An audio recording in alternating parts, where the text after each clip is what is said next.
Good afternoon from this concluding day of the World Humanitarian Summit. It's the first ever gathering to bring together the entire humanitarian relief community, as well as a host of other actors to discuss how we can reform the system. In many ways, it's difficult to imagine that it didn't happen sooner. There's an estimated $15 billion gap today between the humanitarian needs on the ground and the funding available to address them. This summit was about figuring out a solution, figuring out ways that we can address that gap and how we can help those most in need. Now, let's talk about who actually showed up at the summit. In some ways, the delegations were a little bit disappointing. The UN was hoping that a lot of high-level delegations, including heads of state, would show up.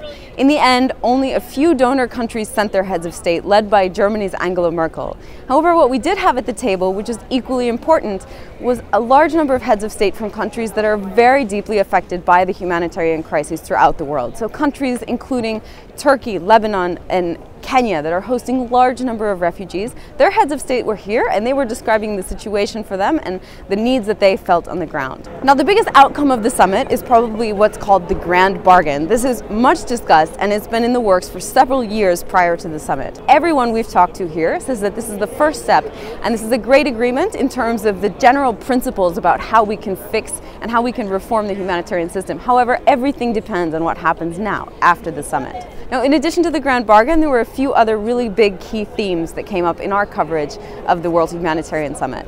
The first one was the private sector, and one of the main messages that they brought to the summit was, please don't treat us like an ATM. We have much more capability and we have much more capacity to help. And in fact, increasingly there's a business case for companies and firms, both locally and internationally, to be involved in the relief system. One of the largest themes at this summit was about cash. How to get cash directly into the hands of beneficiaries. This has come to people's attention because a growing body of evidence indicate that cash raises a whole host of indicators, not just the immediate well-being and the emergency needs of the family, but also long-term stability for the family. So things like healthcare, education, financial inclusion, all of these indicators seem to rise when cash goes directly into the hands of beneficiaries. Now the relief community is looking at how to implement cash distribution as part of the humanitarian system. Another big theme was education in crisis. A new fund called Education Cannot Wait hopes to raise $4 billion over the next 5 years in order to address education needs of children affected by and displaced by conflict. That fund has been in the works for a long time, but it was announced at the summit today, and it's a really incredible showing of cooperation between the business community